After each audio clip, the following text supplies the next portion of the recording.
আমি হেলেনা রায়হান ক্লাসভিল থেকে তোমাদের সকলকে জানাই স্বাগতম। আজকে আমি তোমাদের সাথে 11 অধ্যায় অর্থাৎ অর্থনৈতিক নির্দেশক যেই অধ্যায়টা আছে এই অধ্যায়টা আমি আলোচনা করব। এই অধ্যায়টা এসএসসি 25-এর স্টুডেন্টদের আছে, এছাড়া এসএসসি 26 যারা আছে শর্ট সিলেবাসে তোমাদেরও আছে, ঠিক আছে। আর 27-এর তো আছে সবই, তো 25, 26, 27 তিনজনের জন্যই এই অধ্যায়টা, মানে 3 বছরের যারা আছো পরীক্ষার্থী সবার জন্যই। তো এই অধ্যায়টা অনেক স্টুডেন্ট না একটু ভয় পায়, আবার এই অধ্যায়টা ভয় পাওয়ার একটা কারণও আছে, এখানে ম্যাথ আছে, অনেকে ম্যাথগুলো বোঝে না, একটু জটিল। তো আমি এই ব্যাপারটা একদম ক্লিয়ার করবো আজকে। আর আমি বলবো যদি অধ্যায় থেকে কোনো প্রশ্ন আসে আনসার করা খুবই সহজ, কারণ একটা অঙ্ক, ছোট্ট একটা অঙ্ক দিতে পারলি 3 নম্বর, ছোট্ট একটা ব্যাখ্যা দিতে পারলি দেখা যায় ঘ নম্বর, একদমই সহজ। আমি ওইভাবে উপস্থাপন করব, আশা করি ক্লাসটা পুরো দেখবে এবং তোমাদের অনেক অনেক উপকার হবে, ঠিক আছে। আর এই অধ্যায় থেকে প্রশ্ন আসলে অবশ্যই দিবা।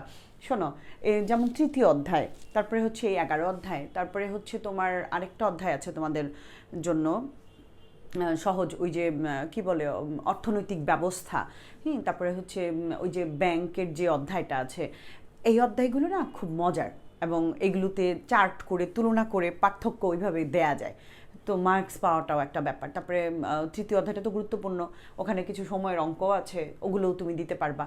তো এমন এমন অধ্যায় চুজ করবা যে অধ্যায়গুলো থেকে প্রশ্ন আসলে ইজি। তারপরে আমি বলবো যে পঞ্চম অধ্যায় নদীর একটা অধ্যায় আছে, ওই অধ্যায়টাও ইম্পর্টেন্ট। ইম্পর্টেন্ট বলতে কি, ওই অধ্যায়টার মধ্যে দেখা যায় একটু চিত্র আছে অথবা নদীর কিছু বৈশিষ্ট্য আছে, খুব সহজ, মানে যেগুলি মনে রাখার মতো। তো চাইলেই পারা যায়, আসলে এমন কঠিন কিছু না, ক্লাস আছে, চাইলে দেখে নিতে পারো। চলো একদম শুরুতেই শুরু করছি। কি আছে ক খ গ, খগুলো আলাদা করেছি, কগুলো আলাদা করেছি। আমি গ আর ঘ নিয়ে প্রথমে আলোচনা করব, কোন প্যাটার্নের থাকে, তাহলেই তুমি বুঝতে পারবা। মনোযোগ দিয়ে ক্লাস দেখলে তুমি যে কোনো প্রশ্নের আনসার করতে পারবা। অনেকগুলো সৃজনশীল তোমাদের সঙ্গে শেয়ার করব আমি, ঠিক আছে, ডেমো দেখাবো। তো প্রথমে তুমি যদি এই অধ্যায়টা জানতে চাও, এই অধ্যায়ের বেশ কিছু টার্ম আছে তোমাকে জানতে হবে, যেমন জিএনপি কি, জিডিপি কি, জিএনআই কি, হ্যাঁ, এই অথবা মোট দেশজ উৎপাদন, হ্যাঁ, অথবা মোট জাতীয় উৎপাদন, অথবা মোট জাতীয় আয়, এরকম আর কি ব্যাপারগুলি তোমাকে একটু জানতে হবে। যেমন এইখানে আমি যদি তোমাকে একটু একটু দেখাই, একদম ফার্স্টেই জিএনআই কি, ঠিক আছে। তো জিএনআই, জি মানে গ্রোস, এন মানে ন্যাশনাল, আই মানে ইনকাম, গ্রোস ন্যাশনাল ইনকাম, অর্থাৎ মোট জাতীয় আয়। এক বছরে কোনো দেশের জাতীয় আয় হলো ওই বছরে উৎপাদনের উপাদানসমূহের অর্জিত মোট খাজনা, মজুরি বা বেতন, সুদ ও মুনাফার সমষ্টি। অর্থাৎ আয় কোত্থেকে হয়, তুমি কোন কোন খাত থেকে টাকা পাও, ঠিক আছে। অর্থাৎ একটা দেশ, যেমন আমি ধরো অনলাইন থেকে আর্ন করি, ধরো আমি যখন জব করতাম ওইখান থেকে বেতন পাইতাম, তোমাদের কোর্স করে সেখান থেকে টাকা পাই, অর্থাৎ আমার কোন কোন জায়গা থেকে টাকা আসে, তার মানে 3টা জায়গা থেকে আমি ধরো টাকা পাই। তো এরকম একটা দেশও কিন্তু ঠিক এরকমই, একজন ব্যক্তি বা একটা পরিবারের মতোই, তারও কিন্তু আর্নিং সোর্স থাকে।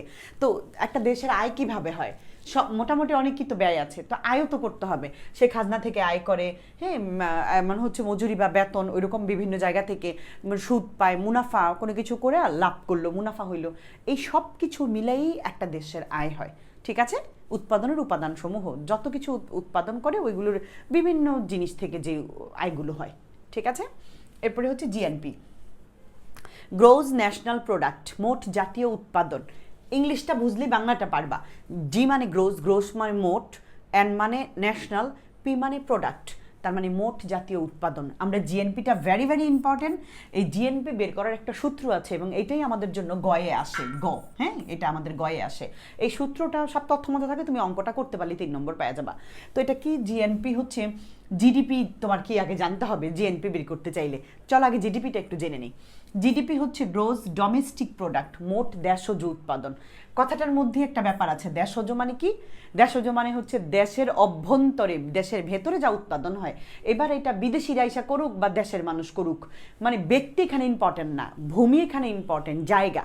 ধরো এইটুকু একটা জায়গা, এইটুকু একটা জায়গার মধ্যে এবার বিদেশি থাক, দেশি থাক, যাই থাক, কত ইনকাম হইল, এটা হচ্ছে মোট দেশজ আয়। আর মোট জাতীয় আয় যেটা, ওটার মধ্যে হচ্ছে শুধু নাগরিককে ধরবে, এইখানে এলাকা বা ভৌগোলিক সীমানা কোনো ফ্যাক্টর না।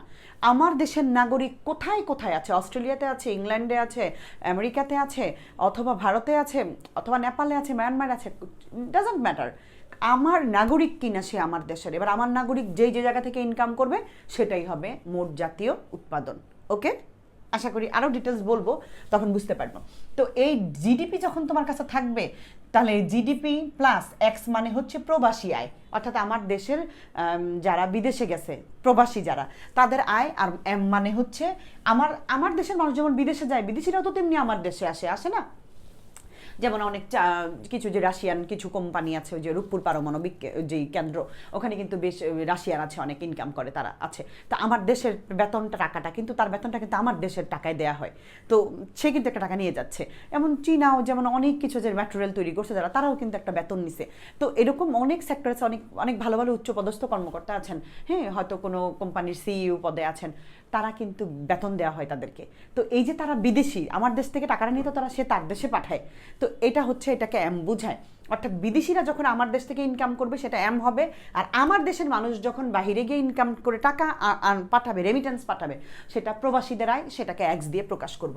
তো আমার প্রবাসীদের আয় থেকে আমি বিদেশিদের আয়টাকে বিয়োগ দিয়ে দিব, বিয়োগ দেওয়ার পর যেটা থাকবে সেটার সাথে জিডিপিটাকে যোগ করলে আমার জিএনপি বের হয়ে যাবে। আমি অঙ্কটা করে দেখাবো, ভয় পাওয়ার কিচ্ছু নাই। এরপরে তো এই হচ্ছে কথা। এবার এক্স দিয়ে প্রবাসীদের আয়, এম দিয়ে দেশে অবস্থানরত বিদেশিদের আয়। আমার দেশে আছে বিদেশিরা, যেমন রাশিয়ারা, যে রূপপুর পারমাণবিক বিদ্যুৎ কেন্দ্র, ওখানে রাশিয়ারা আছে না, অনেক রাশিয়ান, তো তাদের ধরো তারাই হচ্ছে বিদেশি, ঠিক আছে, তাদেরকে বোঝাচ্ছি এম। আর এটা মনে রেখো, অঙ্ক করতে 1 টন সমান 1000 কেজিটা আমাদের লাগতে পারে। দ্যাটস ইট, ওইটুকু একটা আলোচনা গেল। এবার জিডিপি জিএনপির মধ্যে পার্থক্য, যদি তুমি এই পার্থক্যটা জানো, তাহলে তুমি এদের বৈশিষ্ট্য দিতে পারবা, এদের মধ্যে তুলনামূলক আলোচনা করতে পারবা, খ প্রশ্ন আনসার করতে পারবা, ক করতে পারবা, এমনকি গয়েও ব্যবহার করতে পারবা। অর্থাৎ পার্থক্য শিখা মানে অনেক কিছু হয়ে যাওয়া। যেমন জিডিপির পূর্ণরূপ যদি আমি বলি গ্রোজ ডোমেস্টিক প্রোডাক্ট আর গ্রোজ ন্যাশনাল প্রোডাক্ট, ঠিক আছে, মোট জাতীয় উৎপাদন, মোট দেশজ উৎপাদন। আচ্ছা, জিডিপি কি কাকে বলে? কোনো নির্দিষ্ট সময়ে, সাধারণত 1 বছরে, কোনো দেশের অভ্যন্তরে বা ভৌগোলিক সীমানার ভেতরে, খেয়াল করো, দেশের অভ্যন্তরে বা ভৌগোলিক সীমানার ভেতরে বসবাস করি সকল জনগণ, এবার এই জনগণ আমার হোক মানুষের হোক, ডাজন্ট ম্যাটার, সে ওই সীমানার মধ্যে আছে কিনা, এটা হচ্ছে বিষয়। চূড়ান্ত পর্যায়ে দ্রব্য সামগ্রী ও সেবাকর্মের অর্থমূল্যের সমষ্টি, অর্থাৎ দ্রব্য সামগ্রী হইতে পারে অথবা সেবার বিনিময়ে টাকা আর্ন করতে পারে, ওই সমষ্টি মানে ওইগুলো সবকে একসাথে একত্রে আমার কি বলে, মোট দেশজ উৎপাদন বলে। এবার আসি গ্রোস ন্যাশনাল প্রোডাক্ট, কোনটা? জিএনপি। এটা হচ্ছে দেশে উৎপাদিত মোট দ্রব্য সামগ্রী আর্থিক মূল্যের সমষ্টিকে, খেয়াল করে, দ্রব্য সামগ্রী ও সেবার আর্থিক মূল্য, এখানেও কিন্তু দ্রব্য সামগ্রী ও সেবার আর্থিক মূল্য, এটাকে মোট জাতীয় উৎপাদন বলে। তবে এটার মধ্যে একটু নিচে কথা আছে, এই ক্ষেত্রে নাগরিকের যত উৎপাদন, অর্থাৎ বিদেশিদের আয় এখানে যুক্ত করা হয় না, এখানে শুধুমাত্র মানে দেশের নাগরিকদের আয়টাকেই এখানে মেইন ধরা হয়, এই ক্লুটা দিয়ে দিবা এখানে। আর এইখানে হচ্ছে দেশের ভেতরে যত উৎপাদন হয়, আর এটা দেশের নাগরিকেরা যত, এটা হচ্ছে দেশের ভেতরে, এটা হচ্ছে নাগরিকেরা এবার যত উৎপাদন করে, এবার ভেতরে হোক বাইরে হোক, বিদেশিদের দেশের মধ্যে যা উৎপাদন করে তা জিডিপিতে অন্তর্ভুক্ত, আর বিদেশিদের অবদান জিএনপিতে অন্তর্ভুক্ত নয়। বিদেশি মানে কি? বাহিরের দেশ, অস্ট্রেলিয়ান একজন রাশিয়ান একজন লোক যত টাকা আর্ন করবে তার টাকাটা জিডিপিতে ধরা হবে। আমার দেশ থেকে তো আর্ন করছে, কিন্তু জিএনপি মানে হচ্ছে একদম ফাইনাল। তো এইখানে আমি অন্যের ইনকাম ধরবো না, এটা আমার যা হবে তাই, আমার মানুষ যা করবে তা। প্রবাসী আয় জিডিপিতে অন্তর্ভুক্ত নয়। প্রবাসী মানে যে রেমিটেন্স, যে আমার দেশের নাগরিক, আর এইখানে আবার জিএনপিতে আবার প্রবাসী আয় জিএনপি, ঠিক আছে, অন্তর্ভুক্ত হয়। দেশের অর্থনৈতিক অবস্থা, উৎপাদন ক্ষমতা পরিমাপ করতে আসলে জিডিপিটা নির্ধারণ করা হয়, আর দেশের নাগরিকদের প্রকৃত আয়ের একটা ধারণা পেতে জিএনপি নির্ধারণ করা হয়। আবারও বলতেছি, এটা দেশের অর্থনৈতিক অবস্থা, উৎপাদন ক্ষমতা পরিমাপ করার জন্য, আর এটা হচ্ছে একটা নাগরিকদের আসলে প্রকৃত আয় কেমন, গড়ে কেমন আয় করে। আর একটা হচ্ছে, একটা বিদেশি কোম্পানি বাংলাদেশে উৎপাদন করলে তার জিডিপিতে অন্তর্ভুক্ত হয়, আর একজন বাংলাদেশি বিদেশে আয় করলে তার জিএনপিতে অন্তর্ভুক্ত হয়। একই কথা ঘুরে দিলাম, ঠিক আছে? আশা করি যত প্রশ্ন আসবে এখান থেকে পারবো আমরা। তো এবার আমরা একটু যাব মাথা পিছু আয়কে, এটা একটু আমরা জেনে নিব। এখান থেকে ক, খ, গ 3টা প্রশ্ন এটা দিয়ে আসতে পারে। ছোট করে আসলে কয়ের জন্য আসবে, একটু যদি বড় ব্যাখ্যা চায় মাথা পিছু আয় বলতে কি বুঝো, তখন আবার এটা দিব। আবার যদি বলে মাথা পিছু আয় বের করো, তখন আবার এই প্রশ্নটা, অঙ্কটা করে দিলে হলো। এটা একটা অঙ্ক, এটা গয়েও আসে, এটা কয়েও আসে, এটা ক্ষয়ের জন্যও আছে, এটা ঘয়ের জন্য, সবচেয়ে বেশি ইম্পর্টেন্ট এটা ঘয়ের জন্য, ঠিক আছে, ভেরি ভেরি ইম্পর্টেন্ট। মাথাপিছু আয় তোমাকে ছোট্ট করে বললো, আচ্ছা মাথাপিছু আয় কি? মাথাপিছু আয় হলো কোনো নির্দিষ্ট সময়ে কোনো দেশের নাগরিকদের গড় আয়। এক কথায় মাথাপিছু আয়ে কয়টা মান নির্ধারণ করা হয়? 2টি পৃথক মান নির্ধারণ করা হয়। প্রশ্ন আসতে পারে কিন্তু, এক হচ্ছে মোট জাতীয় আয়, 2 হচ্ছে মোট জনসংখ্যা। মনে থাকবে, প্রশ্ন আসতে পারে মাথাপিছু আয়ে কয়টা মান নির্ধারণ করা হয়? 2টা পৃথক মান নির্ধারণ করা হয়। কি কি? একটা হচ্ছে জাতীয় আয়, একটা হচ্ছে মোট জনসংখ্যা, মনে থাকবে। এরপরে তাহলে কাকে বলে একটু গুছায় দিই। কোনো নির্দিষ্ট সময়ে কোনো দেশের মোট জাতীয় আয়কে সে দেশের মোট জনসংখ্যা দ্বারা ভাগ করলে মাথাপিছু জাতীয় আয় পাওয়া যায়। চলো সূত্রটা একটু দেখি। মাথাপিছু আয় সমান মোট জাতীয় আয় ভাগ মোট জনসংখ্যা। তাহলে এই সূত্র দেখে কি আমি এটার সংজ্ঞা বের করতে পারবো না?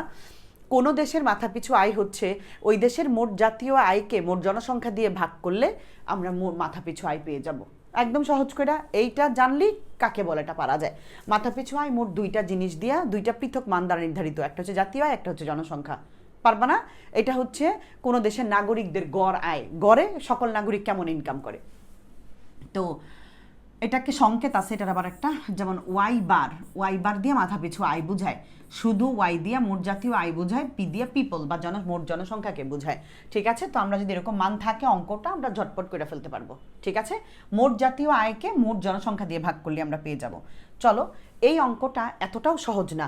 যদি কয়ের জন্য আসে তাহলে এই যে কাকে বলে, যদি অঙ্কটা চায় তাহলে এইটা, কিন্তু এইটা যদি ক্ষয়ে চায় তাহলে আর একটু বড় করে দিতে হবে। ক্ষয়ে চাইলে এটা দিব, এটা ক্ষয়ের জন্য। যেমন এই প্রশ্নটা দুইভাবে থাকতে পারে, মাথাপিছু আয় ব্যক্তির জীবনযাত্রার মান কিভাবে নির্ধারণ করে, অথবা মাথাপিছু আয় কিভাবে দারিদ্রতা দূর করে। আসতেই পারে, যে কোনো দুইটা বললে একই প্রশ্ন।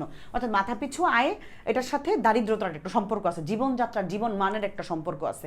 অর্থাৎ দেখো, মাথাপিছু আয় ব্যক্তির জীবনযাত্রার মান নির্ধারণ করে, উচ্চ মাথাপিছু আয় উন্নত জীবন মান নিশ্চিত করে। এটা আমরা সবাই জানি। মাথাপিছু আয় যে দেশের যত মাথাপিছু আয় যত বেশি, সেই দেশের জনগণের উন্নত জীবন মান তত বেশি। তবে জীবনমান নির্ধারণের জন্য খেয়াল করো, আগে বলে নিলাম, উচ্চ মাথাপিছু আয় উন্নত জীবনমান নিশ্চিত করে। তবে একটা কথা আছে, জীবনমান নির্ধারণের জন্য উচ্চ মাথাপিছু আয়ের সাথে দ্রব্যমূল্যের বিষয়টিও বিবেচনা নিতে হবে। তার মানে মাথাপিছু আয়ের সাথে কাকে নিশ্চিত, কার দিকে খেয়াল রাখতে হবে? দ্রব্যমূল্য। যদি কোনো বছরে কোনো দেশের জনগণের মাথাপিছু আয় বেড়ে দ্বিগুণ হয়ে গেল, আবার একই সাথে সাথে দ্রব্যমূল্যের স্তরও দ্বিগুণ হলো, তাহলে প্রকৃতপক্ষে ওই ওই দেশের লোকদের জীবনযাত্রার মান কি হয় নাই? উন্নত হয় নাই, মান একই থাকবে। কেন? কারণ ওই দ্বিগুণ আয় দিয়ে ব্যক্তি প্রকৃতপক্ষে ওই একই পরিমাণ দ্রব্য, একই পরিমাণ সেবা ক্রয় করতে পারবে। আমি যখন সরকারি জব, এই তো 2 মাস 3 মাস হলো ছেড়ে আসছি, আমি যখন গভর্নমেন্ট জব করছি আমার বেতন ধরে বছর বছর বাড়ছে। আবার আমরা একটা ইনক্রিমেন্ট পাইতাম, অনেকেই দেখা যায় অনেক দিন পর পর দেয়, কেউ আবার 5 বছর পর পায়, কেউ 8 বছর পরে পায়। আমি পাই নাই, কিন্তু আমার অন্যান্য কলিগরা পেয়েছে। আমি এমন শুনেছি, ধরো সরকারি কর্মচারীদের একটা ইনক্রিমেন্ট দিল, ওনারা বাড়লো, হঠাৎ করে 5,000 টাকা বাইরে গেল বেতন, বা 8,000 টাকা বাড়লো, এক একজনের এক এক রকম হয়। তো যখন বাড়ে 8,000 টাকা, ধরো তার বেতন ছিল আগে 20,000 টাকা, 5,000 টাকা বাইরে গেল একবারে 25,000 টাকা, তো তার বেতন বাড়ছে, ঠিক আছে, মাথাপিছু আয় বেড়েছে, কিন্তু জিনিসপত্রের দামও একই সাথে সাথে বেড়ে গেছে। সে 20,000 টাকা দিয়ে আগে যেভাবে সংসার চালাইতো, 5,000 টাকা তার আয় থাকার কথা, কিন্তু জিনিসপত্রের দাম বাইরে যাওয়ার কারণে 25,000 টাকায় ওই একই জিনিস কিনতে পারে, বাড়তি কিছু করতে পারে না। তাহলে তাদের জীবনযাত্রার মান বাড়ে নাই। ঠিক আছে, তার মানে মাথাপিছু আয়ের সাথে সাথে অবশ্যই দ্রব্যমূল্য স্থির থাকতে হবে। দ্রব্যমূল্য যদি বাইরে যায় তাইলে কোনো কাজ হবে না। মনে থাকবে, এই কথাটা গুছিয়ে নিজের মতো করে লিখতে পারবা না? অর্থাৎ আর্থিক আয় দ্বিগুণ হলেও প্রকৃত আয় বৃদ্ধি পায়নি, কারণ আর্থিক আয় ও দ্রব্যমূল্য একই হারে বৃদ্ধি পেয়েছে। এই তো কথাটা। তবে মূল্য স্থির থেকে, অপরিবর্তিত থেকে দ্রব্যমূল্য, যদি মাথাপিছু আয় বাড়ে তাহলে অবশ্যই জীবনমান উন্নত হবে, এবং তাহলেই মাথাপিছু আয় আসলে দারিদ্রতা দূর করতে পারবে। এভাবেই মাথাপিছু আয় দারিদ্রতা দূর করে, অথবা এভাবেই ব্যক্তি জীবনযাত্রার মান নির্ধারণ করে মাথাপিছু আয়। যেটাই বলে আমরা দিতে পারবো। এই হচ্ছে ব্যাখ্যা। মনে হতে পারে কঠিন, কিন্তু আসলে কঠিন না। আমি কিন্তু টোটাল একটা ব্যাখ্যা করেছি। আবারও বলি, মাথাপিছু আয় ব্যক্তির জীবনযাত্রার মান নির্ধারণ করে, উচ্চ মাথাপিছু আয় উন্নত জীবন মান নির্ধারণ করে। তবে মাথাপিছু আয়ের সাথে অবশ্যই দ্রব্যমূল্যের বিষয়টিও খেয়াল রাখতে হবে। ধরি কোনো দেশের জনগণের মাথাপিছু আয় বেড়ে দ্বিগুণ হয়ে গেছে, কিন্তু একই সাথে সাথে দ্রব্যের মূল্যস্তরও বেড়ে গেছে, তাহলে ওই জনগণের আসলে প্রকৃতপক্ষে জীবনমান উন্নত হয় নাই। কারণ ব্যাখ্যা দিবাই যে এখনই, কারণ তাদের মাথাপিছু আয় বাড়লেও দ্রব্যমূল্য বেড়ে গেছে, অর্থাৎ একই টাকা দিয়ে বা একই মূল্যে সে ওই পরিমাণ দ্রব্য এবং সেবা ক্রয় করতে পারবে, আগের মতোই, বেশি কিছু আর করতে পারবে না। অর্থাৎ তার আর্থিক আয় দ্বিগুণ হলেও প্রকৃত আয় তো বাড়ে নাই, আয় দ্বিগুণ হয়ে গেছে। সে তো প্রোডাক্ট ওগুলো কিনতে পারে, তার তো কোনো আয় হচ্ছে না, সেভ হচ্ছে না। তাহলে এখন আবার তুমি ব্যাখ্যা, তুমি তো নেগেটিভ বললে বা তুমি পজিটিভ বলো, কিন্তু তবে হ্যাঁ, মূল্য স্তর অপরিবর্তিত থেকে যদি মাথাপিছু আয় বাড়ে তাহলে অবশ্যই জীবনমান উন্নত হবে। তাহলে আমরা বলতে পারবো মাথাপিছু আয় যদি এভাবেই মাথাপিছু আয় দারিদ্রতা দূর করে, মাথাপিছু আয় যদি বাড়ে। কিন্তু আরও যেটা, অথবা মাথাপিছু আয় এভাবেই ব্যক্তির জীবনমান উন্নত করে বা নির্ধারণ করে। যেটাই বলুক আমরা বলে দিব, পারবো না এমন কিন্তু কঠিন কিছু না। অর্থাৎ এটা ক্ষয়ের জন্য রেডি, আসলে তো বড় করে, আর ওই যে কয়ের জন্য আসলে তো একদম শর্টকাট এক কথায়, ঠিক আছে গেল। এইবার মাথাপিছু আয়ের ভিত্তিতে দেশগুলোকে শ্রেণীবিন্যাস করা। শোনো বাবা, আমাদের এই অধ্যায়ে ঘ নম্বরে 2টা প্রশ্ন থাকে, প্রশ্নগুলো খুব গুরুত্বপূর্ণ, খেয়াল করবা। আমার এই পড়ানোটাই হচ্ছে মেইন, এরপরে তুমি খালি ঝটপট প্রশ্ন আনসার করতে পারবা। মাথাপিছু আয়ের ভিত্তিতে আমরা দেশগুলোকে শ্রেণীবিন্যাস করতে পারি, মানে আমরা মাথাপিছু আয়ের ভিত্তিতে বিশ্বব্যাংক, আমি এখানে 2020 সাল নিয়েছি, মানে 2020 সালের শ্রেণীবিন্যাসটা নিয়েছি, কিন্তু তোমরা যারা 26-এর স্টুডেন্ট তাদের আবার 23-এর জন্য আবার একটু বেড়েছে, ওইটা আবার আলাদা একটা চার্ট। তো 25-এরা এটাই যেহেতু তোমরা পরীক্ষা দেবে তোমাদের জন্য এটা। বিশ্বব্যাংক মাথাপিছু, মানে 2020 সালে বিশ্বব্যাংক মাথাপিছু মোট জাতীয় আয়ের ভিত্তিতে পৃথিবীর দেশগুলোকে 3টা ভাগে ভাগ করেছে। 3টা ভাগে ভাগ করেছে: উচ্চ আয়ের দেশ, মধ্য আয়ের দেশ, নিম্ন আয়ের দেশ। মধ্য আয়ের দেশটাকে আবার 2 ভাগে, উচ্চ মধ্য, নিম্ন মধ্য। খেয়াল করো, মাথাপিছু আয়ের ভিত্তিতে বিশ্বব্যাংক মানে সারা পৃথিবীর দেশগুলোকে 3টা ভাগে ভাগ করেছে: উচ্চ আয়ের দেশ, মধ্য আয়ের দেশ, নিম্ন আয়ের দেশ। আর বৈশিষ্ট্য অনুযায়ী এটা গেল, এটা হচ্ছে মাথাপিছু আয়ের ভিত্তিতে শ্রেণীবিন্যাস, দেশগুলোকে 3টা ভাগ: উচ্চ, মধ্য, নিম্ন। আরেকটা আছে আমাদের ঘ নম্বরের প্রশ্ন আসে, সেটা হচ্ছে তোমার বৈশিষ্ট্যের ভিত্তিতে দেশগুলোকে 3টা ভাগে ভাগ করেছি আমরা। একটা হচ্ছে তোমার আমাদের বাংলাদেশ হচ্ছে উন্নয়নশীল, একটা হচ্ছে তোমার অনুন্নত, একটা হচ্ছে উন্নয়নশীল, আর একটা হচ্ছে উন্নত। মনে থাকবে, উন্নত মানে হচ্ছে একদম যেটাকে উচ্চ আয়ের দেশ আমরা বলি, মধ্য আয়ের দেশ মানে হচ্ছে যেটা উন্নয়নশীল, আর অনুন্নত মানে হচ্ছে ওই যে যেটা নিম্ন আয়ের দেশ। মানে দুইবার 2 ধরনের নাম দেয়া হয়েছে, এই 2 ধরনেরই আসে। একবার আমরা এরকম মানে ডলার দিয়ে নির্ধারণ করব মাথাপিছু আয়ের ভিত্তিতে, আমরা বলবো এটা কোন দেশে পড়েছে, ডলার দেখলে আমরা বুঝবো ও আচ্ছা এটা এই দেশে পড়েছে। আবার কখনো আমরা বৈশিষ্ট্য দেখে বলবো, আমি 2টাই পড়াবো, তার মানে এটা বেশি ইম্পর্টেন্ট, এটা ঘয়ের জন্য আসে। চলো আমরা একটু খেয়াল করি।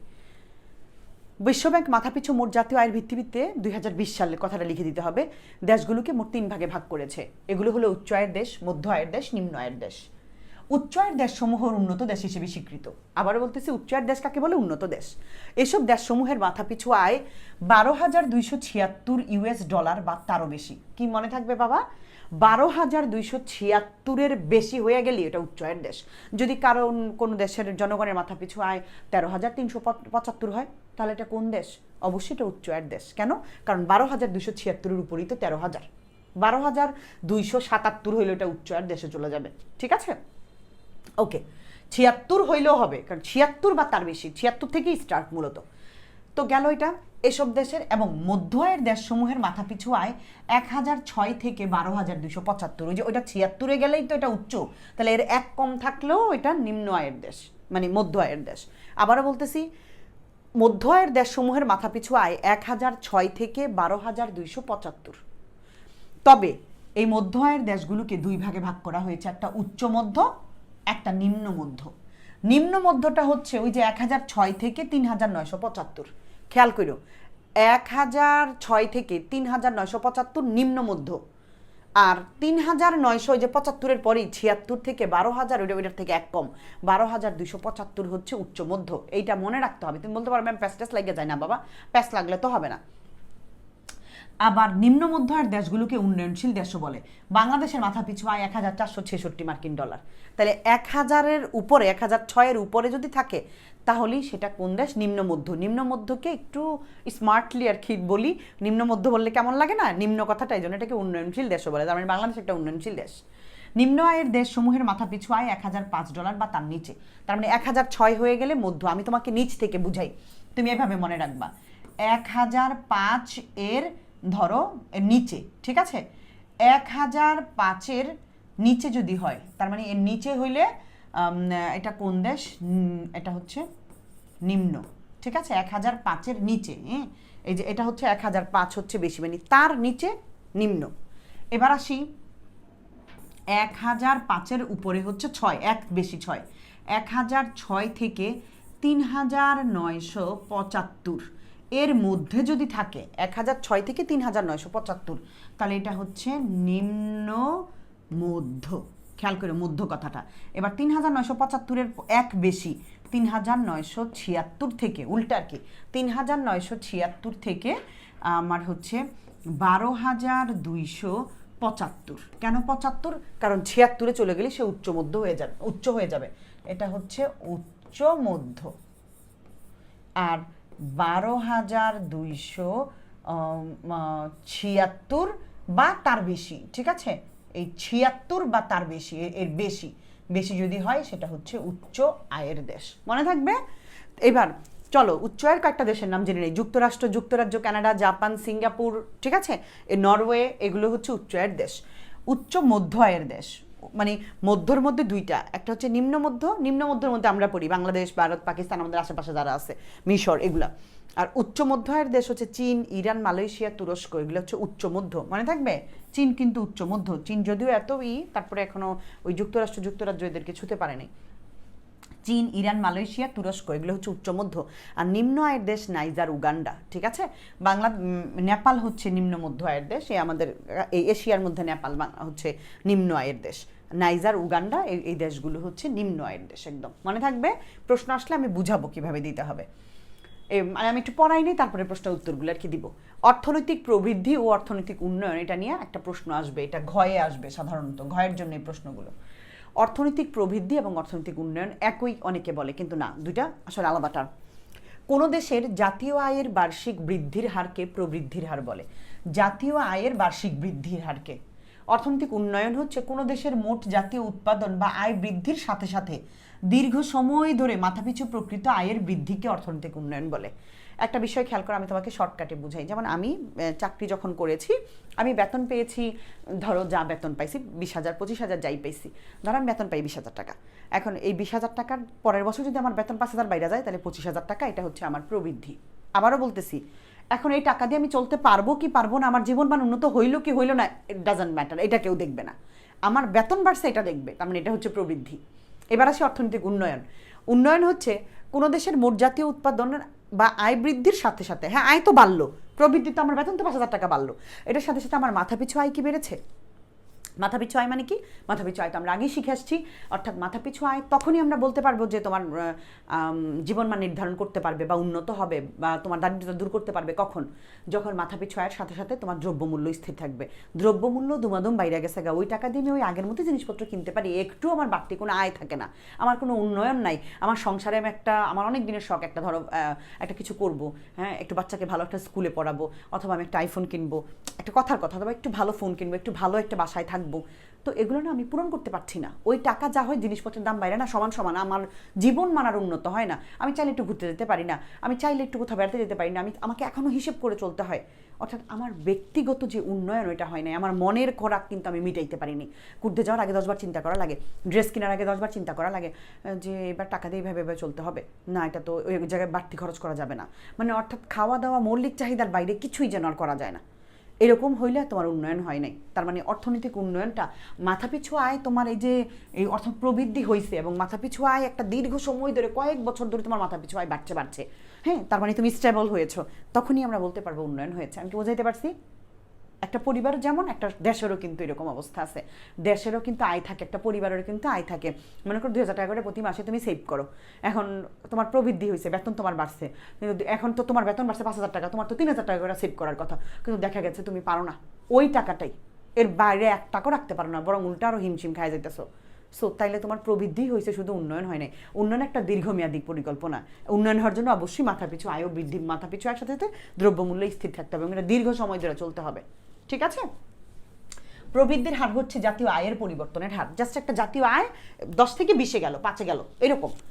উন্নয়ন হচ্ছে সমৃদ্ধি। সমৃদ্ধি মানে কিন্তু সেই জিনিসটা, সার্বিক মান উন্নয়ন, তোমার এভরিথিং, তোমার বাসস্থান, তোমার খাওয়া পড়া, তোমার চিকিৎসা ব্যবস্থা, মানে তোমার এভরিথিং। টাকা বেতনও বাড়ছে, তোমার ওইগুলো পাশাপাশি সব বাড়ছে, তাইলেই এটা একটা উন্নয়ন, ঠিক আছে? অর্থনৈতিক প্রবৃদ্ধি একটা সংকীর্ণ ধারণা, ছোট্ট ধারণা, শুধুই বেতন বাড়া, ওই যে বললাম। আর অর্থনৈতিক উন্নয়ন একটা বিস্তৃত ধারণা। কেন? কারণ ওই যে সব কিছু মিলাইয়া হইলেই, ভালো হইলেই তখনই তোমার উন্নয়ন বলা যাবে, ঠিক আছে? তোমার অনেক দিনের শখ একটা ভালো একটা টেলিভিশন কিনবা, কিন্তু দেখা গেল বেতন বাড়ছে কিন্তু একটা টেলিভিশন আর কিনতে পারো নাই, ওই আগের সাদা কালো ঝিরঝির টেলিভিশনই আছে, তাহলে তোমার উন্নয়ন হয় নাই। কথার কথা, আর অনেক কিছু আছে, অনেক দিনের শখ মেয়েদের বিশেষ করে, হ্যাঁ, একটা সুন্দর ড্রেস কিনবা, এই যে পাকিস্তানি একটা ড্রেস কিনবা ধরো, কিন্তু তোমার বাবার বেতন বেড়েছে, বোনাসও পেয়েছে, কিন্তু দেখা গেল পাকিস্তানি ড্রেসের দাম এত বেড়ে গেছে, আগে 3,000 ছিল, এখন 10,000 বা 8,000 হয়ে গেছে, তুমি আর কিনতে পারো নাই। সো জীবনমান উন্নত হয়নি, এটা কথার কথা। আর অনেক কিছুই আছে, এটা একটা ডেমো দেখাইলাম আর কি। এটা একটা স্বল্পমেয়াদী প্রক্রিয়া, এটা একটা দীর্ঘমেয়াদী প্রক্রিয়া। এটা একটা পরিমাণগত পরিবর্তন, এটা গুণগত, পরিমাণগতর পাশাপাশি গুণগত, ভেতর থেকে পরিবর্তনটা হবে। এটার উদাহরণ জিডিপি, জিএনপি, অর্থনৈতিক প্রবৃদ্ধি, আর এটা হচ্ছে মাথাপিছু আয় এবং শিল্প উন্নয়ন। আমি আশা করবো এই দুইটা যদি পারি, আমি এইগুলোকে একসাথে করে দিয়ে দিলে আমি ঘয়ে পারবো, আমার পার্থক্য আসলে আমি পারবো, আলাদা আলাদা করে আসলেও আমি পারবো। ঠিক আছে, চলো অর্থনৈতিক প্রবৃদ্ধি এবং অর্থনৈতিক উন্নয়ন এই বিষয়টা ব্যাখ্যা করি আরও ডিটেলস। এগুলো তো পার্থক্য বললাম, এই জিনিসগুলো দিয়ে এখানে আবার ব্যাখ্যা করব। এটা ঘয়ের মধ্যে আসবেই আসবে। ঘয়ের মধ্যে মাথাপিছু আয়টা, ওই যে উচ্চদেশ মধ্যদেশ, ওইটা দিয়ে একটা আসবে, আর অর্থনৈতিক প্রবৃদ্ধি এবং অর্থনৈতিক উন্নয়ন এটা দিয়ে একটা ঘয়ের মধ্যে আসবে। এই দুইটাই ঘয়ে আসে। ঠিক আছে, আর ওই যে জিএনপি অঙ্কটা করো, ওটা তোমার ঘয়ের মধ্যে আসে। অর্থনৈতিক উন্নয়ন ও অর্থনৈতিক প্রবৃদ্ধি দুটি অনেক সময় একই অর্থে ব্যবহার করা হয়, কিন্তু দুটি আসলে এক নয়, কিছুটা পার্থক্য আছে। এটা আমি বোঝানোর জন্য বলছি, তুমি এগুলো দেখার দরকার নেই। কোনো দেশের জাতীয় আয়ের বার্ষিক বৃদ্ধির হারকে প্রবৃদ্ধির হার বলে, এই যে এটাই, তুমি পড়ছো না, এটাই দিয়ে দিবা। আর অর্থনৈতিক উন্নয়ন কাকে বলে?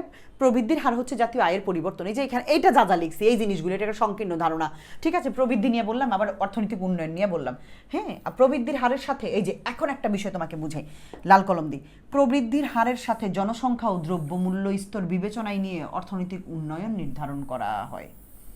তার মানে প্রবৃদ্ধির হারের সাথে জনসংখ্যা এবং দ্রব্যমূল্য স্তর বিবেচনায় নিতে হবে। এখানে প্রকৃত মাথাপিছু আয় বৃদ্ধির বিষয়টিও বিবেচিত। তার মানে কয়টা বিষয় আসতে হবে?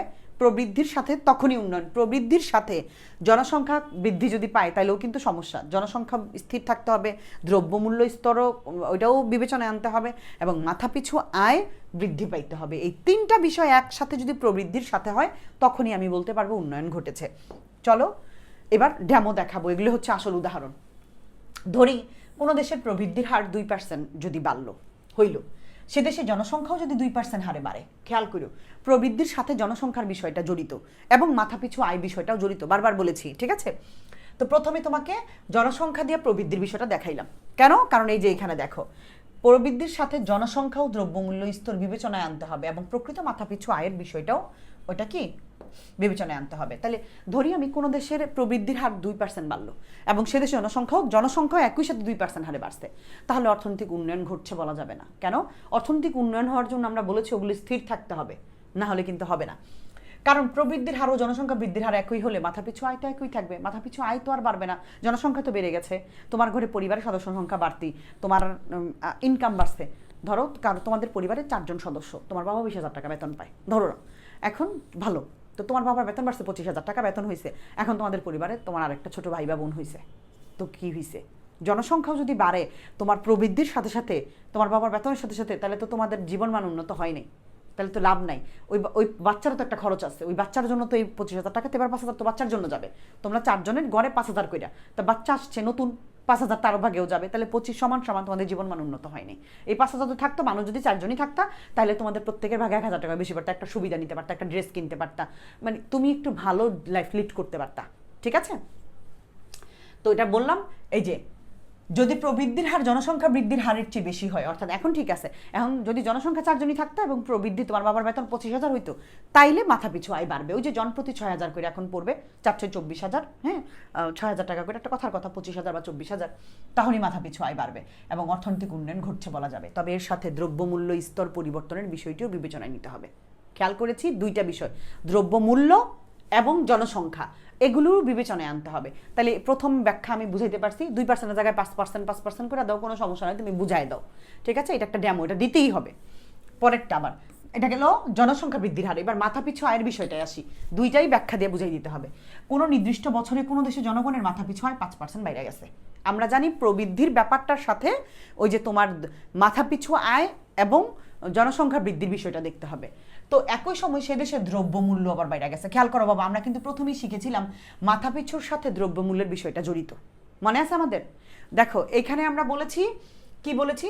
মাথাপিছু আয় বাড়বে, মাথাপিছু আয় বাড়ার সাথে প্রথমে ব্যাখ্যা দিয়েছি প্রবৃদ্ধির হার জনসংখ্যা বৃদ্ধির হারের চেয়ে বেশি হইলেই মাথাপিছু আয় বাড়বে। এখন মাথাপিছু আয়ের সাথে কিন্তু আরেকটা জিনিস রিলেটেড, আমরা আগেই মাথাপিছু আয় পড়ে আসছি একদম প্রথমে। মাথাপিছু আয় শুধু বাড়লেই হবে না, মাথাপিছু আয়ও বাড়লো কিন্তু দ্রব্যমূল্য বাইরে গেছে, তাইলে কি হবে? এখন এটাই ব্যাখ্যা। প্রথম ব্যাখ্যা হচ্ছে প্রবৃদ্ধি 2% বাড়ছে, জনসংখ্যা 2% বাড়ছে, তাইলে অর্থনৈতিক উন্নয়ন হয় নাই। কেন হয় নাই? কারণ মাথাপিছু আয় তো বাড়ে নাই, যদি প্রবৃদ্ধির হার জনসংখ্যা বৃদ্ধির হারের চেয়ে বেশি হয় তাহলে মাথাপিছু আয় বাড়বে এবং অর্থনৈতিক উন্নয়ন হয়েছে। এখন আবার একটা যুক্তি আছে, শুধু মাথাপিছু আয় বাড়লেই হবে না, মাথাপিছু আয়ের সাথে যদি দ্রব্যমূল্য বাইরে যায় তাইলেও কোনো মাথাপিছু আয় বাইরেও জীবনমান উন্নত হবে না।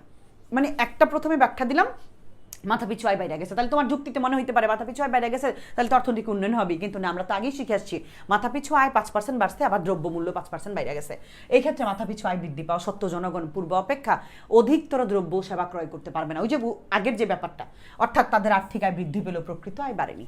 এমত অবস্থায় অর্থনৈতিক উন্নয়ন অর্জিত হয়েছে বলা যাবে না। তারপরে মাথাপিছু আয় বাড়লেই হবে না, জনগণ যদি দ্রব্যমূল্যের দাম মানে দ্রব্যমূল্য যদি বাইরে যায় তাইলেও তোমার উন্নয়ন হয়নি, কারণ অর্থনৈতিক উন্নয়নের সাথে দ্রব্যমূল্য, মাথাপিছু আয়, জনসংখ্যা বৃদ্ধি তিনটা বিষয় আঙ্গাঙ্গিভাবে জড়িত। তাহলে প্রথম প্রবৃদ্ধির সাথে জনসংখ্যা দিয়ে তুলনা দিলাম, তাহলে জনসংখ্যার থেকে যদি প্রবৃদ্ধি বেশি হয় তাহলে মাথাপিছু আয় বাড়বে। দ্বিতীয়বার এসে বললাম আচ্ছা ঠিক আছে, প্রথম যুক্তি মাথাপিছু আয়তে বাইরে গেল, এখন মাথাপিছু আয় ধরো 5% বাইরে গেছে, কিন্তু তাহলে তো তোমার মনে হইতে পারে অর্থনৈতিক উন্নয়ন হয়েছে। না, উন্নয়ন বিষয়টা তো সহজ না। মাথাপিছু আয় বাইরে গেল, দ্রব্যমূল্য আবার 5% বাইরে গেছে। তাই আমরা তো আগেই পড়ে আসছি মাথাপিছু আয়ের সাথে যদি দ্রব্যমূল্য স্থির না থাকে তাহলে প্রকৃত আয় জনগণের বাড়া নাই, কারণ সে ওই বাড়তি টাকা দিয়ে একই পরিমাণ সেবা এবং দ্রব্য ক্রয় করতে পারছে, বাড়তি কোনো সুবিধা সে পাচ্ছে না। সেই জন্য মাথাপিছু আয় বেড়েও কোনো লাভ হচ্ছে না, তার তো অর্থনৈতিক উন্নয়ন হয় নাই, তার তো জীবনমান নিশ্চয় উন্নত হয় নাই। দ্রব্যমূল্য স্থির থেকে, তবে হ্যাঁ, দ্রব্যমূল্য স্থির থেকে যদি মাথাপিছু আয় বাড়ে সেই ক্ষেত্রে দ্রব্যমূল্য বৃদ্ধির হার মাথাপিছু আয় বৃদ্ধির হার অপেক্ষা কম হয়, তাহলে প্রকৃত মাথাপিছু আয় বৃদ্ধি পাবে। প্রকৃত মাথাপিছু আয় যদি, এখন মাথাপিছু আয়ের ব্যাখ্যাটা দিলাম, এবার যদি প্রকৃত মাথাপিছু আয় দীর্ঘ সময় ধরে চলে, ধরো 2 বছর 3 বছর 4 বছর পর তোমার পরিবারের বাড়তেই আছে, বেতনও বাড়ে, আবার তোমাদের আয় ভালোই হচ্ছে, টাকা পয়সা সেভিংস ভালোই হচ্ছে, 4-5 বছর ধরে একই রকম ধরে হচ্ছে, এক্স্যাক্টলি এবার আমি বলতে পারবো হ্যাঁ ওদের উন্নয়ন হয়েছে। আজকে বেতন বাড়ছে, একটু ভালো রেস্টুরেন্টে খেলাম, একটু ভালোবাসায় গেলাম, একটু ভালো কিছু করলাম, কালকে আবার শেষ, এটাকে উন্নয়ন বলতে পারবো না। উন্নয়নটা দীর্ঘ সময় ধরে চলতে হয়। আমি কি বুঝাইতে পারছি? আমি কিন্তু দুইটা বিষয় এখানে বুঝাইছি। কেন? কারণ আমরা এই যে প্রথমে এইখান থেকে আমাদের ডেমো, প্রবৃদ্ধির সাথে জনসংখ্যা, দ্রব্যমূল্য স্থির স্তর এবং মাথাপিছু আয়, তিনটা বিষয়। তা আমি প্রথমে তোমাকে জনসংখ্যার সাথে, আমি প্রবৃদ্ধির সাথে জনসংখ্যাকে তুলনা করে দেখাইছি, আর দ্রব্যমূল্যের সাথে মাথাপিছুকে তুলনা করে দেখাইছি এই যে এইখানে। আমি কি বুঝাইতে পারছি বাবা? এটা যদি না বুঝো, মুখস্থ করে জীবনে এই বিষয় হবে না, এগুলো ফিলিংসের বিষয়, মুখস্থ করে কিন্তু এগুলো হবে না। ঠিক আছে? ওকে, ব্যাস গেল। চলো বিসমিল্লাতে এবার আমরা প্রশ্ন সমাধানে যাই। দৃশ্যকল্প 1, দৃশ্যকল্প 2, দুইটা উদ্দীপক আছে। প্রশ্ন কিভাবে সমাধান করতে হয় আমি বলবো। 2017-18 অর্থ বছরে এ দেশের অভ্যন্তরে উৎপাদিত মোট দ্রব্য ও সেবার আর্থিক মূল্য এত কোটি টাকা। একটা দেশের অভ্যন্তরে মোট দ্রব্য ও সেবার আর্থিক মূল্যকে কি বলে মা? জিডিপি। মনে নাই জিডিপির সংজ্ঞা? তার মানে 24,000 কোটি টাকা হচ্ছে বাবা জিডিপি। তনন্দে ওই দেশে বসবাসকারী বিদেশিদের দ্বারা উৎপাদিত দ্রব্য ও সেবার মূল্য 1500 কোটি টাকা। এটাকে এম বলে মা, মনে আছে? আমার দেশের ভিতরে বিদেশিরা এসে আয় করছে, এবং পৃথিবীর বিভিন্ন দেশে বসবাসকারী এদেশের নাগরিক, তার মানে আমার প্রবাসী নাগরিক, মানে আমার দেশের মানুষ বিদেশে চাকরি করতেছে, এরা প্রবাসী, অর্থাৎ এদেরকে আমি এক্স দিয়ে প্রকাশ করলে আর্থিক মূল্য 4000 কোটি টাকা। তিনটা তথ্য পাই গেছি বাবা। এইবার গয়ে বলেছে মা, এগুলোর জন্য আমার আলাদা করে আমি ব্যাখ্যা দিয়ে দিছি, কগুলি আলাদা করে দিছি। প্রবৃদ্ধির হার কি, মাথাপিছু আয় বৃদ্ধি কিভাবে দারিদ্রতা দূর করে, ওই যে মাথাপিছু আয়ের ব্যাপারটা দিয়ে দিবা। আর প্রবৃদ্ধির হার মানে কি? প্রবৃদ্ধির হার বেড়ে যাওয়া মূলত এই যে এইখানে কোনো দেশে জাতীয় আয়ের বার্ষিক বৃদ্ধির হারকে প্রবৃদ্ধির হার বলে, পড়ছো না? ঠিক আছে, জাতীয় আয়ের বছর বছর জাতীয় আয় যদি বাড়ে তাইলে প্রবৃদ্ধি বাড়ছে।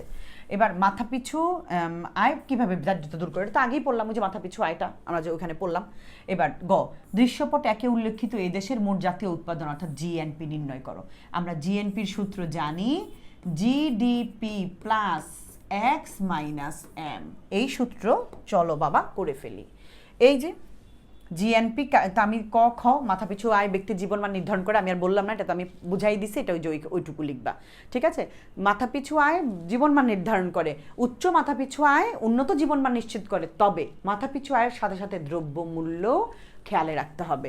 কেন? কারণ ধরি কোনো একটা দেশের জনগণের মাথাপিছু আয় বেড়ে দ্বিগুণ হয়ে গেছে, সাথে সাথে দ্রব্যমূল্য স্তরও বেড়ে দ্বিগুণ হয়ে গেছে, তাহলে প্রকৃতপক্ষে ওই দেশের জনগণের মাথাপিছু আয় বাড়েনি। কেন? কারণ এখানে প্রকৃত ইনকাম তো বাড়ে নাই। মাথাপিছু আয় বাড়লো, এখানে প্রকৃত আয় তো বাড়ে নাই, কারণ ওই একই পরিমাণ যেই টাকাটা বাড়লো ওই বেতন দিয়ে বা ওই ইনকাম দিয়ে সে কিন্তু একই দ্রব্য এবং একই সেবা ক্রয় করতে পারছে, বাড়তি কিছু করতে পারছে না, তাই তাদের জীবনযাত্রার মান আসলে বাড়ে নাই। এই জন্য মাথাপিছু আয় যদি বাড়ে তাহলে দ্রব্যমূল্য স্থির থাকতে হবে, স্থির থাকলেই জীবনমান উন্নত হবে, না হয় হবে না। শেষ। এবার এবার জিএনপি কাকে বলে? চলো, কোনো নির্দিষ্ট সময়ে কোনো দেশে উৎপাদিত মোট দ্রব্য সামগ্রী ও সেবার আর্থিক মূল্যের সমষ্টিকে জাতীয় উৎপাদন বলে। ভালো কথা, এটা আর জিডিপি মনে হচ্ছে এক, তবে এটার শেষে একটু ব্যাখ্যা আছে। তবে এই ক্ষেত্রে দেশের অভ্যন্তরে বসবাসকারী কর্মরত বিদেশি ব্যক্তি ও সংস্থার উৎপাদন অন্তর্ভুক্ত হবে না। তবে বিদেশে বসবাসকারী দেশের নাগরিকের সংস্থা ও প্রতিষ্ঠানের যত উৎপাদন ও আয় অন্তর্ভুক্ত হবে। অর্থাৎ দেশের অভ্যন্তরে বসবাস করে বিদেশি নাগরিকদের আয় অন্তর্ভুক্ত হবে না, কিন্তু বিদেশে বসবাস করা দেশের নাগরিকের আয় অন্তর্ভুক্ত হবে। ঠিক আছে, ব্যাস। এবার এই যে সূত্রটুত্র এবার লিখলাম। উদ্দীপকের দৃশ্যপট অনুযায়ী জাতীয় জিএনপি মোট দেশজ উৎপাদনকে জিডিপি বলে, আর বিদেশে অবস্থানরত দেশি জনগণের আয় এটাকে এক্স বলে, আর বিদেশিদেরকে এম বলে। বাস তথ্য আমি লিখলাম, লেখা এবার জিএনপি জিডিপি সবার নাম দিয়ে দিলাম। এবার 24,000 টাকা জিডিপি, এক্স মানে 4,000 টাকা মানে প্রবাসীদের আয়, 1500 মানে বিদেশিরা আমার দেশ থেকে নিয়ে গেল, মাইনাস করে এই ব্রেকেটটা আগে করবা, এটা থেকে এটাকে মাইনাস দিলে 2,500, 24,000 থেকে 2,500 দিলে 26.5 মানে 26,500। পারবা? শেষ। এরকম অঙ্ক আসলি দিলি 3 নম্বর পেয়ে যাবা। ওকে, চলো ঘ। উদ্দীপকের দৃশ্যপট 2-এ নির্দেশিত দেশটির বি অর্থনৈতিক অবস্থা কি আশাব্যঞ্জক তুমি মনে করো? চলো প্রশ্নটা একটু দেখি। দৃশ্যপট 2-এ নির্দেশিত বি দেশটির অর্থনৈতিক অবস্থা কেমন? অর্থনৈতিক অবস্থা কেমন তুমি এটা বুঝবা। অর্থনৈতিক অবস্থা দুইভাবে বোঝা যায়। এক হচ্ছে প্রবৃদ্ধির হার দিয়া, যেই দেশের প্রবৃদ্ধির হার বেশি সেই দেশ উন্নত। আবার আরেকভাবেও বের করতে পারি, আরেকটা হচ্ছে আমি ঈদেই তোমার বের করতে পারি, আরে কি বলে এটাকে, উচ্চ মানে ওই যে মাথাপিছু আয় দেখে আমি বলতে পারি। সো চলো আমরা মাথাপিছু আয় বের করতে পারি কিনা দেখি। এখানে কয়টা দেশ আছে? বিদেশটাতে আছে 14-15 অর্থ বছরে লোক সংখ্যা ছিল 2 লক্ষ, তাদের মোট আয় ছিল $20 কোটি। এটা হচ্ছে 14-15 কথা। খেয়াল করো, জনসংখ্যা আছে আর তাদের কি আছে? মোট আয় আছে, মানে জাতীয় আয় আছে। এটা যদি থাকে তাহলে আমি এটা দিয়ে কি বের করতে পারি? মাথাপিছু আয় বের করতে পারি। মাথাপিছু আয় বের করা মানেই তো মাথাপিছু আয় দিয়েই তো আমি একটা দেশ কি ভালো না খারাপ এটা কিন্তু আমি বুঝতে পারি। 2015-16 অর্থ বছরে লোকসংখ্যা বৃদ্ধি পায়া হয়ে গেছে 2,02,000। ঠিক আছে, আবার তাদের উৎপাদিত মোট দ্রব্যের অর্থমূল্য গিয়ে দাঁড়ায় 22 কোটি টাকা। অর্থাৎ খেয়াল করো, তাদের জনসংখ্যা বাড়ছে, আবার তাদের ইনকামও বাড়ছে। ঠিক আছে, তো এখন দেশটির অভ্যন্তরে এরূপ অবস্থা বেশ কয়েক বছর যাবৎ চলে আসছে। আমি এটা দেখেই বুঝতে পারি যে এটা আসলে আশাব্যঞ্জক। হ্যাঁ, এটা পজিটিভ। কেন? কারণ এই কথাটা দেশটার অভ্যন্তরে এরূপ অবস্থা কয়েক বছর, তার মানে 1 বছর যে যা হয় পরের বছর তার থেকে বেশি হয়। তার মানে জনসংখ্যাও বাড়ছে, লোকসংখ্যার সাথে সাথে অর্থমূল্যও বাড়ছে, উৎপাদনও বাড়ছে। তার মানে এগুলো পজিটিভ, আশাব্যঞ্জক বলা যায়। তারপরে এখন বলছি না, একটু পরে বলবো। চলো প্রশ্নটা উত্তরের সপক্ষে যুক্তি দিবা। ঘ মানে 4টা প্যারা লাগবে। চলো আমরা 4 প্যারা কিভাবে করবো একটু দেখাই। প্রথম কথা, উদ্দীপকের দৃশ্যপট 2-এ নির্দেশিত দেশটির বি দেশটির অর্থনৈতিক অবস্থা আশাব্যঞ্জক। এটা আমি পরে লিখবো, রেখে দিলাম, এটা 1 প্যারা। দ্বিতীয় প্যারা ব্যাখ্যা দিব। এবার চলো, যে কোনো দেশের অর্থনৈতিক উন্নয়নে প্রধান সূচক সে দেশের জনগণের মাথাপিছু। এটা কিন্তু আমরা প্রথমেই বলেছি, কোনো একটা দেশের অর্থনৈতিক উন্নয়নের প্রধান সূচক মাথাপিছু আয়। একটা দেশ উন্নত, অনুন্নত নাকি উন্নয়নশীল তা মূলত নির্ভর করে ওই দেশের মাথাপিছু আয়ের উপর। আমরা মাথাপিছু আয় দিয়ে এখন উন্নয়নটা দেখাই দিব, আশাব্যঞ্জক দেশটা আসলে কোন পজিটিভ কোন জায়গায় গেল। চলো এই কথাটা প্রথমে বইলা, এইবার আমি বাবা 14-15 অর্থ বছরের মাথাপিছু আয় বের করবো। বাবা আমরা শিখেছিলাম Y bar equal Y by P, এটা আমরা সূত্রটা জানি। অর্থাৎ আমরা মাথাপিছু আয় বের করার জন্য মোট জাতীয় আয়কে জনসংখ্যা দিয়ে ভাগ করলে মাথাপিছু আয় পাওয়া যায়। তাহলে 2014-15 অর্থ বছরের মোট আয় ছিল $2 কোটি। কত ছিল আয়? মানে জাতীয় আয় $2 কোটি, আর লোক সংখ্যা ছিল 20 লাখ।